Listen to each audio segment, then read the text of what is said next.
Didik TV KPM.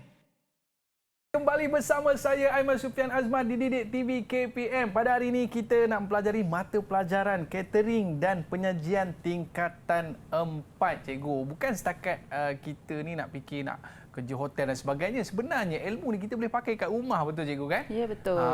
Dan yang paling penting sekali kebersihan dan susun atur. Untuk segmen kali ini cikgu, apakah yang akan kita pelajari? Okey, kita tengok untuk kali ini kita akan belajar asas dalam perkhidmatan penyajian. Okey, yang pertama sekali sebelum kita belajar, kita kena tahu dulu apa yang dimaksudkan dengan perkhidmatan penyajian. Okey, perkhidmatan penyajian adalah satu proses di mana kita menyajikan hidangan dan kita melayan tetamu. Okey, jenis perkhidmatan penyajian kita ada dua jenis, iaitu yang pertama kita ada plate service dan yang kedua kita ada self service ataupun kita panggil sebagai layan diri. Okey, kita tengok dulu plate service. Dikenali sebagai table service. Kenapa? Sebab pelanggan mendapat layanan sepenuhnya di meja makan. Okey, makanan dihidangkan ke meja tetamu oleh pramusaji. Okey, memerlukan pramusaji yang ramai dan berkemahiran. Sebab apa? Sebab dalam proses menyaji perkhidmatan penyajian plate service ini, pelayan yang kena pelayan yang kena serving, maksudnya menghidangkan makanan. Kadang-kala makanan dibawa dalam plater, kemudian pelayan yang perlu hidangkan ke dalam setiap pinggan pelanggan. Okey. Okey, kemudian masa penyajian menjadi lebih panjang dan hidangan dihidangkan mengikut pesanan. Okey, yang kedua self service.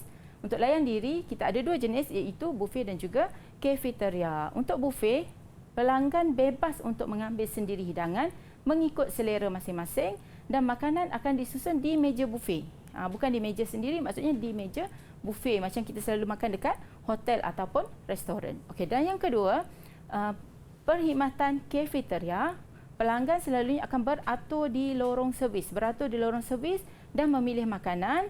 Kemudian bila di hujung barisan itu, pelanggan kena terus membayar hidangan yang diambil.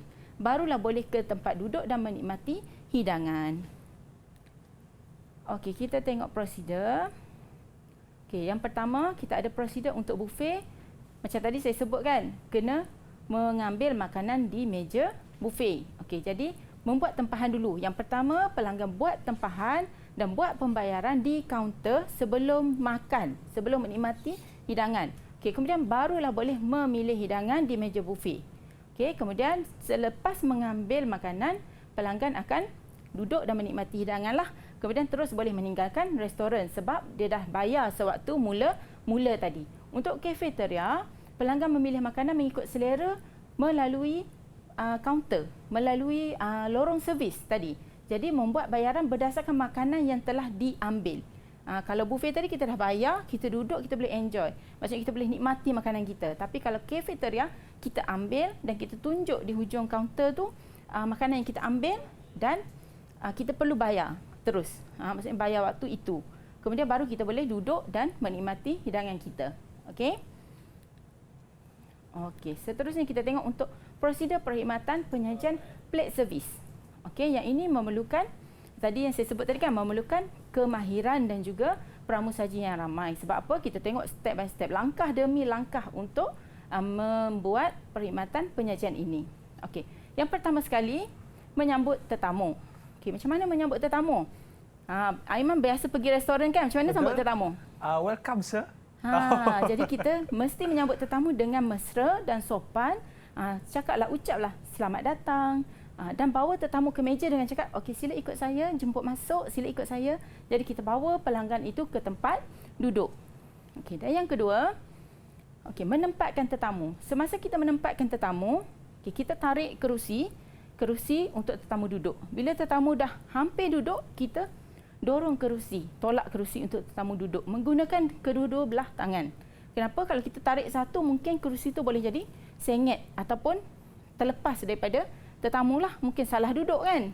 Okey, kemudian selepas dah menempatkan tetamu, kita buat apa? Kita kena menuang air sejuk, air masak dulu untuk tetamu minum. Okey, kemudian mempersembahkan kad menu. Semasa mempersembahkan kad menu ni, kita mestilah berdiri di sebelah kanan tetamu, pelanggan. Okey, kemudian buka sedikit. Boleh saya tunjuk? Okey, maksudnya macam ni. buka sedikit kad menu seperti ini. Kemudian tunjukkan kepada pelanggan. Oh. Okey, buka sedikit. Okey, tunjuk kepada pelanggan.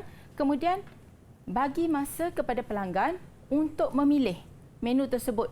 Jangan kita tunggu di sebelah meja tu. Okey, nak order apa encik? Nak order apa encik? Jangan kita memaksa pelanggan untuk memilih makanan dalam masa yang kita nak.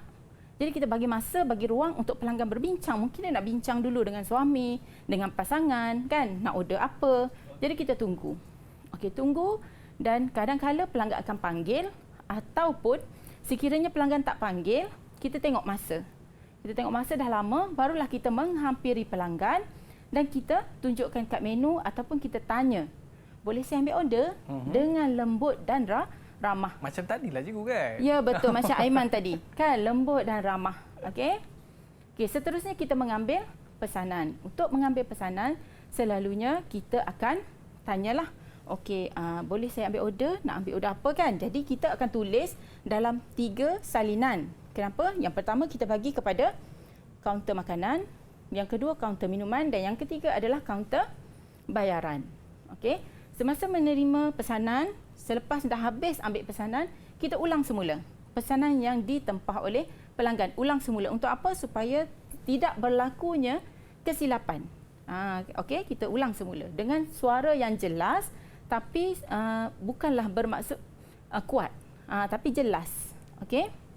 Okey, seterusnya menghidangkan makanan. Okey, untuk menghidangkan makanan, kita mesti hidang dari sebelah kanan pelanggan. Okey, hidangkan dari sebelah kanan pelanggan dan dahulukan pelanggan wanita terlebih dahulu. Itu prosedur dia. Mesti dahulukan pelanggan wanita dan sekiranya pelanggan itu datang secara berkumpulan, dahulukan hos, bermaksud ketua dalam kumpulan itu. Sekiranya hos itu tidak dapat dikenal pasti, jadi dahulukan orang yang lebih tua ataupun pelanggan wanita. Okey. Okey, seterusnya bila dah habis menikmati hidangan utama, kita perlu menghidang dessert kan, menghidangkan pencuci mulut. Jadi kita kena bersihkan dulu. Angkat pinggan kotor, kemudian bersihkan segala kita panggil remah di atas meja itu. Bersihkan, kemudian barulah kita boleh menghidangkan dessert. Okey, yang seterusnya menghidangkan kopi dan teh. Untuk menghidang kopi dan teh, bila kita bawa cawan dan piring itu, kita letakkan di sebelah kanan tetamu terlebih dahulu. Kemudian tanya kepada tetamu sama ada nak kopi ke teh. Maksudnya macam tu. Bila dia dah pilih, barulah kita ambil teko tadi, tuang ke dalam cawan dan cawan itu barulah kita angkat ke tengah-tengah, ke hadapan tetamu. Maksudnya kita tuang di tepi dulu, di sebelah kanan dulu. Okey, kemudian menyerahkan bil.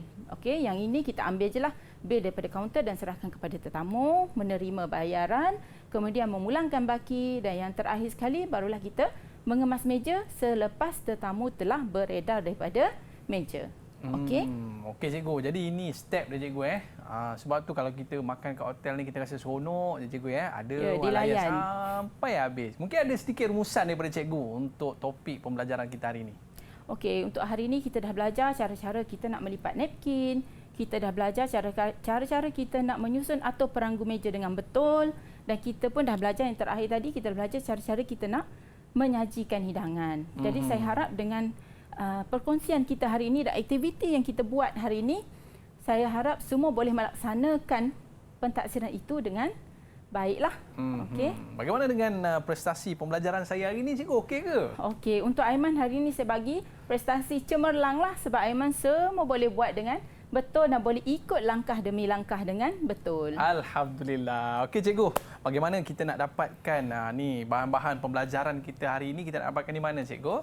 Okey, boleh layari portal Delima masing-masing sumberku. Kita nak ucapkan jutaan terima kasih kepada guru kita yang mengajarkan kita bagaimana susun atur meja dan sebagainya, cara nak lipat nanti boleh cuba lipatan itu di rumah anda. Baik cikgu, terima kasih kita ucapkan dan terima kasih kepada murid-murid yang bersama dengan kita pada hari ini. Ada rezeki kita jumpa lagi. Bye-bye. Assalamualaikum warahmatullahi wabarakatuh. Jumpa lagi.